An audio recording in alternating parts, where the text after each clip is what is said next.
Bonjour et bienvenue dans cette nouvelle vidéo. Avez-vous déjà lutté avec un fichier Excel pour suivre vos projets et tâches dans Excel? Il est temps maintenant de passer au niveau supérieur, d'accord? Dans cette vidéo, je vous montre comment automatiser entièrement votre gestion de projet optimale.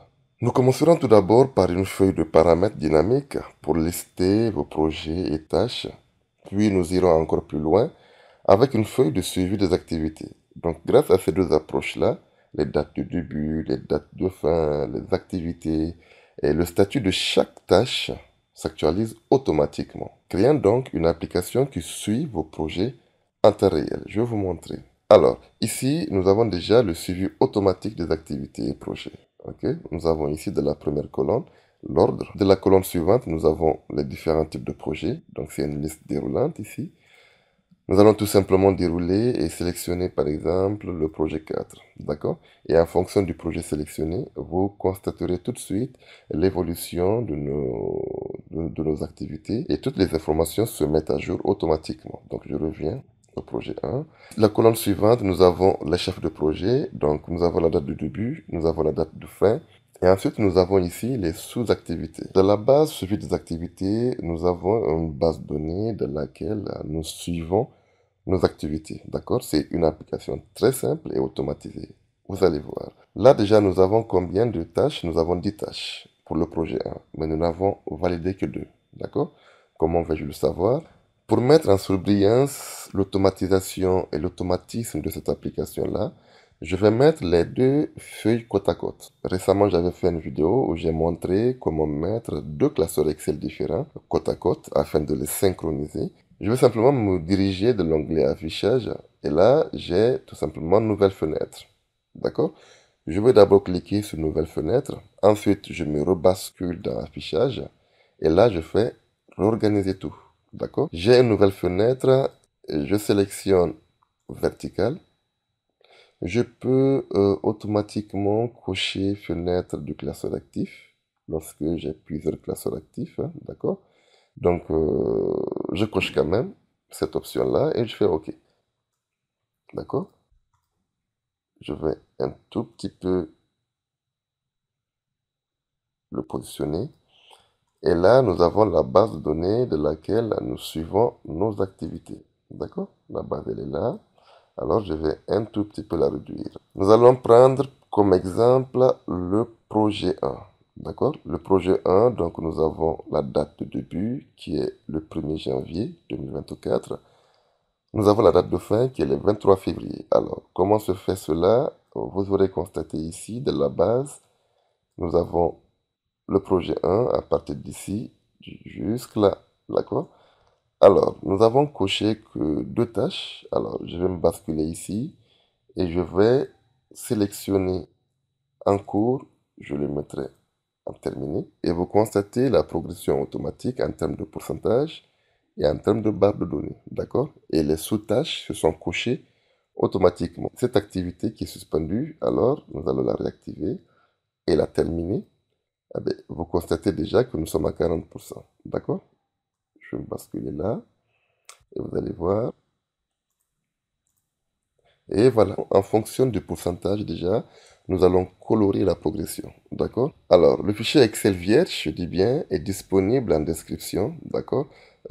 Afin que vous puissiez explorer chaque aspect de la solution pour vous-même. Attention, cette vidéo est destinée aux utilisateurs avancés. Car toutes les fonctions que vous utilisez de la vie de tous les jours, dans vos travaux quotidiens, des fonctions très faciles, des fonctions de niveau basique. Vous allez voir comment nous allons les exploiter ici, afin que nous puissions en sortir un cas concret. Donc nous allons faire des imbrications de fonctions très sophistiquées, de pouvoir bâtir une application concrète et automatisée comme celle-là. Si c'est votre première fois sur cette chaîne, je suis Haruna Bonkano, je suis consultant formateur, particulièrement du tableur Excel chez Niger Excel. Alors notre objectif, c'est de vous rendre dynamique, performant et autonome à travers les outils Microsoft Excel.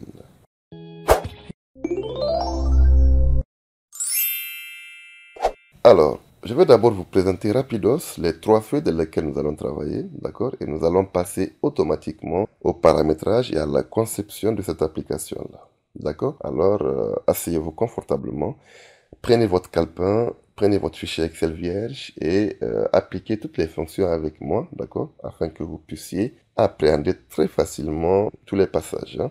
Nous avons trois feuilles. Premièrement, nous avons le diagramme de Gantt. Bon, moi, je vais même l'appeler suivi, tout simplement. J'aime pas trop le mot diagramme de Gantt.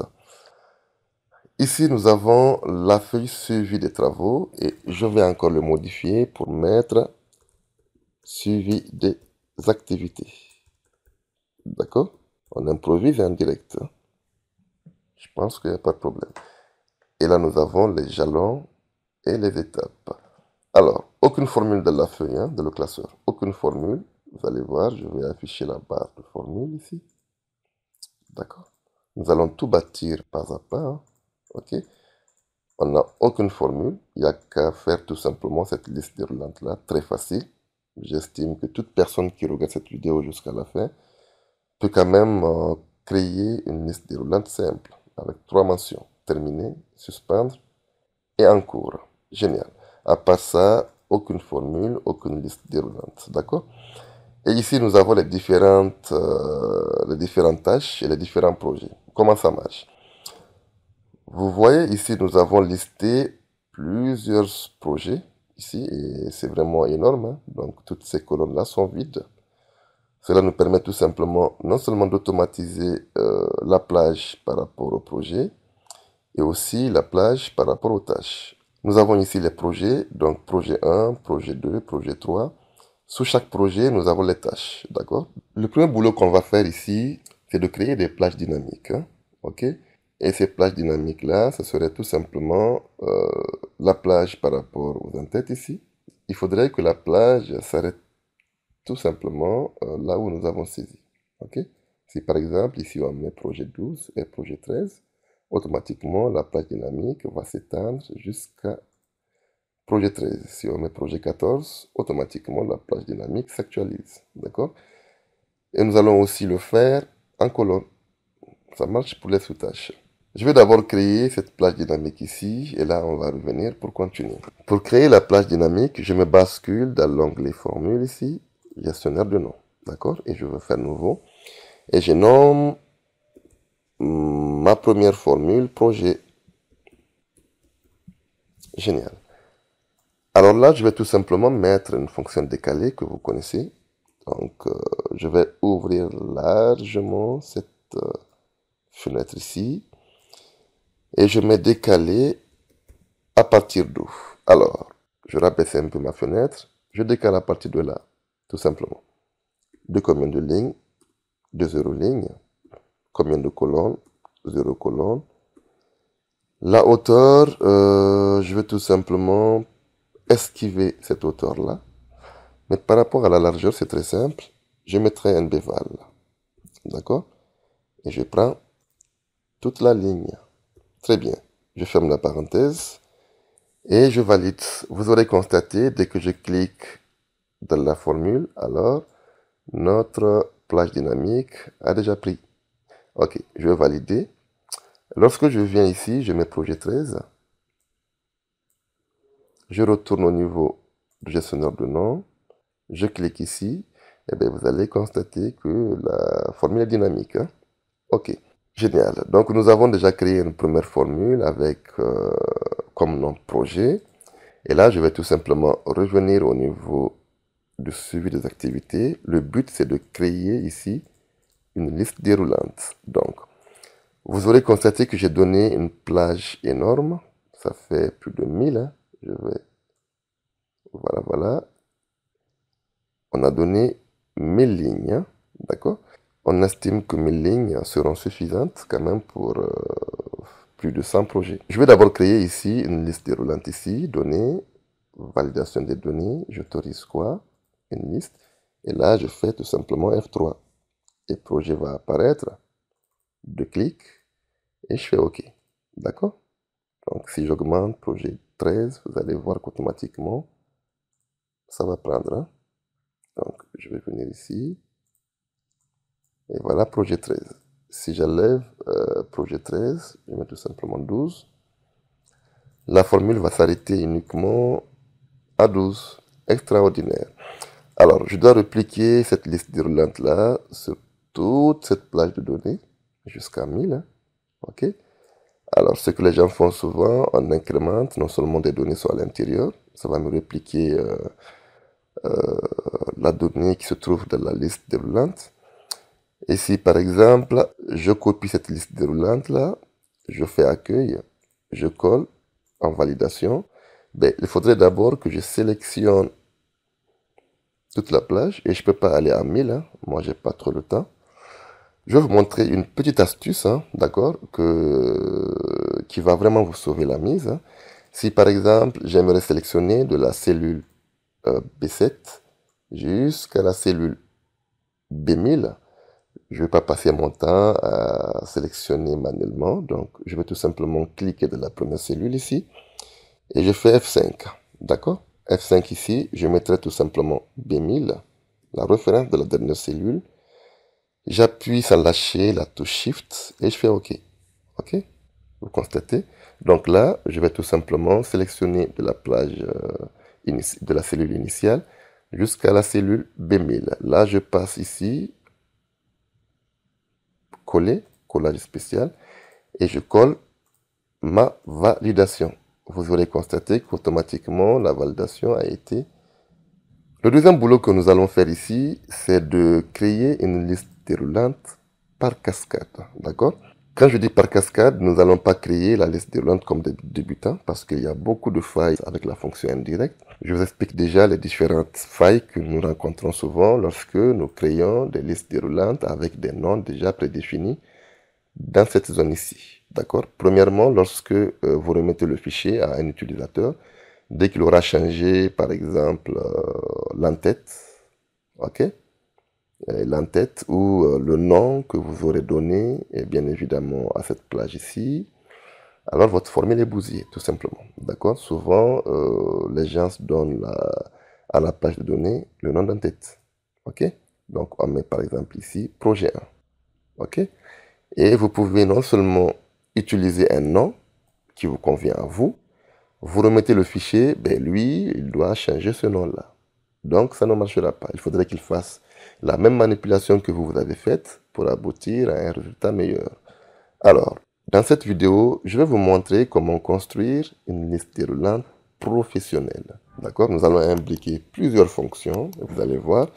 Et toutes ces fonctions que vous utilisez souvent dans des cas très simples feront l'objet d'imbrications ici, afin que nous puissions en sortir une liste déroulante, universelle et dynamique. Alors, je me bascule ici dans le suivi des tâches et je vais me mettre ici, tout simplement. D'accord? Je vais d'abord faire la formule de la cellule et ensuite, nous allons la copier et la mettre dans la liste déroulante. Premièrement, je vais toujours utiliser la fonction décaler. Cette fonction, il faut la maîtriser. Hein? Elle est très primordiale. Hein? Décaler à partir d'où? Ben, je viens d'un jalon et étape. Je décale à partir de la première cellule du premier projet. N'oubliez pas tout simplement de bloquer parce que je ne veux pas que ça bouge. Je décale de combien de lignes? Ben, moi, je veux décaler de 0 ligne. Hein? D'accord? Je décale de combien de colonnes? Cette fois-ci, je veux, lorsque je sélectionne dans ma liste déroulante des projets, dans la fiche suivi des activités, projet 1 par exemple, j'aimerais que la fonction se décale tout simplement et reste sur le projet 1. Si je sélectionne le projet 5, automatiquement qu'il cherche dans les entêtes de cette base de données, là où se trouve projet 5, et me sélectionne la colonne. Ok? Donc, pour cela, je vais imbriquer une autre fonction qu'on appelle équive. Valeur cherchée équivaut à 3 arguments. Premièrement, valeur cherchée, mais je vais aller ici et je sélectionne ma première liste déroulante ici. Donc, cette valeur-là, c'est elle que je cherche où? Ben, je la cherche tout simplement au niveau de jalon, donc au niveau de la formule que j'avais construite initialement projet. D'accord? Donc, c'est la plage dynamique des entêtes. Correspondance exacte, je mets 0. Et bien là, ma formule est finie. La hauteur, donc c'est-à-dire que la hauteur de la colonne, je mettrai par exemple 10. D'accord? Je ferme. et je valide. Alors, vous aurez constaté qu'ici, j'ai 13. Normalement, si je me bascule dans le jalon et étape, 13, c'est de la colonne E sous le projet 2. Alors qu'ici, j'ai sélectionné le projet 1. D'accord? Si je sélectionne le projet 2, est-ce que ça va me basculer dans sa colonne appropriée? Non, je pense pas. Il me renvoie 21, 22, tâche 24. Mais tâche 24, c'est dans quelle colonne? Ben, écoutez, c'est de la colonne F sur le projet 3. Donc, pour rendre ma formule exacte, alors je me mets de la première formule ici. Au niveau du décalage de la colonne, je fais tout simplement M-1. Parce que ça décale à chaque fois d'une colonne. Et bien là, vous le constatez que nous sommes dans un projet, voilà, projet 2. Et effectivement, dans ma liste déroulante, j'ai sélectionné le projet 2. D'accord? Si je prends le projet 1, eh bien, je m'arrête à 10. Et lorsque je vais sélectionner projet 2, vous aurez constaté que nous avons ici des zéros. Parce que j'avais mis tout simplement 10 comme hauteur. D'accord? Donc, quand on vient d'un jalon, nous avons des projets qui ont 10 tâches, nous avons des projets qui ont 8 tâches, d'autres ont 9 tâches et autres. Alors, moi, dans ma liste déroulante, je ne voudrais pas avoir ces vides-là, d'accord? Et donc, je vais créer une plage dynamique en fonction de ce que je vais sélectionner. Si le projet a 5 tâches, alors la liste déroulante va s'arrêter uniquement à 5 tâches. Alors, où est-ce que nous allons corriger? On va corriger cette constante-là. D'accord? On corrige seulement avec nbval. D'accord? nbval et j'imbrique avec la fonction index. Index de quoi? Qu'est-ce que je recherche? Écoutez, je recherche des données dans toute cette plage de données ici. Ok, j'ai donné une large donnée jusqu'ici. Et je vais bloquer cette plage-là et je vais aller jusqu'à 1000 lignes. Ok? Très bien. Alors, quel sera le numéro de ligne? Le numéro de ligne m'importe plus. Hein? Je passe cette étape-là et il me dit quel sera le numéro de colonne. J'imbrique à nouveau la fonction équive. Valeur cherchée. Toujours dans suivi des activités au niveau de ma première liste déroulante. Où est-ce que je cherche évidemment ces en-têtes-là? Dans ma formule que j'avais faite initialement de la plage dynamique pour les en-têtes, ces projets. Correspondance exacte, je mets 0. Je ferme la parenthèse. Là, je tombe directement dans la fonction nbval et je ferme à nouveau la parenthèse et je ferme à nouveau. Je valide. Vous constaterez ici que nous avons 20, donc de 13 à 20. Je crois que nous sommes dans le projet 2. Et voilà, ça s'arrête à 20. Si je sélectionne le projet 1, ben, il va passer, il va s'arrêter à 10. Si je sélectionne le projet 5, et voilà, il va s'arrêter à 47. On va vérifier. Très bien. Alors, je vais tout simplement copier cette formule. D'accord? Je vais la copier, CTRL-C. Je remonte ici au niveau des jalons et tâches. Données, validation des données. J'autorise une liste et je colle tout simplement ma formule. J'ai rien à faire hein, que de la coller. Alors, une fois que je la colle, vous aurez constaté que nous avons ici la liste déroulante par tâche. Là, nous avons 40 à 47. Si je sélectionne projet 1, ben écoutez, nous avons évidemment les sous-tâches du projet 1. Alors, je vais dupliquer cette liste déroulante ici. Je ferai tout simplement accueil, copier. Et là, je vous ai montré F5. Je ferai tout simplement 2000 ici. J'appuie sur la touche Shift et je fais OK.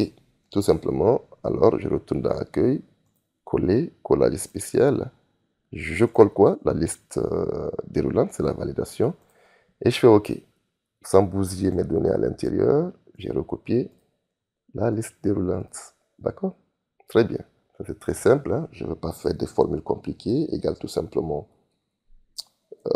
cette formule, cette date du moins, plus le nombre de jours. OK. Et là, je vais incrémenter.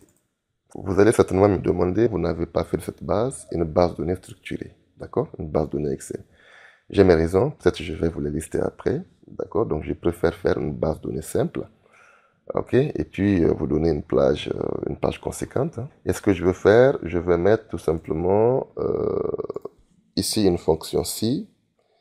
Si cette date est vide, est égale à gimme, alors je vais du gimme, sinon je vais tout simplement ma formule et je valide, et là j'aurai du vide après. Extraordinaire. Donc vous pouvez tirer jusqu'à 1000, hein. Voilà comment on peut le faire. Je vais vous montrer, parce que lorsque vous allez tirer ici, c'est un peu compliqué, d'accord? Ça revient à la même chose comme précédemment. Je vais me placer là, et puis je vais tout simplement faire F5, ok? Et je prends H1000. Une fois que j'aurai pris H1000, Shift, je fais OK. Je me place dans cette barre de formule ici, d'accord? Et je fais CTRL Entrée. Et vous allez voir que la formule va se dupliquer jusqu'à la fin de ma plage. OK? Génial. Nous allons voir beaucoup d'astuces, hein? Donc prenez vraiment place. Et si c'est votre première fois sur cette chaîne, hein, n'hésitez pas de vous abonner, n'hésitez pas de cliquer sur la petite cloche là, ici, oui. Donc cela permet tout simplement de ne rater aucune de nos prochaines vidéos. Alors, nous avons déjà fini le paramétrage de cette base de données ici. Tout a été fait. Ici, la liste déroulante, elle est manuelle, hein. Vous allez simplement ouvrir données et puis vous allez voir ce que j'ai saisi. J'ai mis tout simplement terminé, suspendre et en cours. Je l'ai fait manuellement. Donc ça, vous pouvez le faire. Premièrement, c'est de créer ici une liste déroulante des projets. Je vais faire données, validation des données. J'autorise quoi? Une liste et je fais F3 pour faire appel à ma plage dynamique. Je fais OK. Alors, ici, on peut sélectionner projet 1, on peut sélectionner projet 2, on peut sélectionner projet 3. D'accord? Donc, c'est vraiment infini, quoi. Si vous avez 100 projets, on peut tous les vérifier dans cette plage de données-là. Ça marche? Très bien. Ici, j'aimerais tout simplement rapatrier le chef de projet. Ça, c'est une toute petite fonction, recherche V. Le chef de projet, il a été validé ici. Donc, je vais retourner au niveau de suivi. Je vais faire tout simplement recherche V. On va la chercher, c'est le projet. Donc, table de matrice. Ben, écoutez, je vais aller sur suivi des activités. Je commence par là. Je vais bloquer cette plage. Je mettrai 1000 pour aller jusqu'à 1000, hein, d'accord? Numéro index colonne, je mettrai 2, valeur si proche, 0. Je ne vais pas valider, je vais encore imbriquer une fonction si erreur pour pas avoir des erreurs au cas où ma cellule serait vide, d'accord? Et là, je valide. Alors, il m'envoie ça tout, je vais tout simplement incrémenter. Et vous voyez ici, même s'il n'y a pas de données, ma formule ne renvoie pas d'erreur. Date de début, date de fin, qu'est-ce que je vais faire? Le projet a plusieurs sous-tâches, donc tâche 1, tâche 2, tâche 3, jusqu'à tâche 10. Et lorsque nous allons finir, tout simplement, date de fin du projet, je prendrai cette date-là, le 23 février. Donc, date de début, date de fin. Pour chercher la date de minimum, je vais tout simplement utiliser la fonction min science. Ce sont des fonctions que vous négligez. Alors, la plage minimum, je vais tout simplement sur suivi des activités et je vais prendre la date de début ici, là, ok, que je vais bloquer là. J'irai jusqu'à 1000 là. Alors, il me dit plage critère 1. C'est le projet. Très bien, je vais encore le bloquer. Et là, quel est le critère? C'est tout simplement au niveau de suivi, je prends le projet 1. D'accord? Je ferme la parenthèse ici. Et je valide. OK, il me renvoie le 10 janvier 2024. Je vais vérifier, hein, je vais vérifier, est-ce que c'est le 10? Je pense que... Non, j'ai commencé à partir de la ligne 9, alors que j'aurais pu commencer à partir de la ligne 7. Je vais vérifier. Voilà, je vais corriger cela en 7. Ici aussi, je mettrai 7. Très bien. Alors là, j'ai le 1er janvier. Je vais incrémenter et là, je vais corriger cette petite erreur-là ici. Ici, pour avoir la date maximale, je vais tout simplement copier cette formule ici. CTRL-C. Je me balance ici de la barre de formule. CTRL-V et je change min en max. Génial. Et là, je vais supprimer cela et je vais valider. Je vais valider, mais attention, nous allons changer cette colonne ici. Ça ne sera pas la colonne de date de début, mais plutôt celle de fin. Donc, je vais sélectionner la colonne H ici. D'accord? Je vais prendre ici H. Je mettrai H. Et là aussi, je mettrai H. D'accord? Et là, j'ai le 23, tout simplement. Et je vais arrêter la vidéo pour cette première partie. D'accord? Si la vidéo vous intéresse, dites-le moi en commentaire pour pouvoir continuer la seconde partie.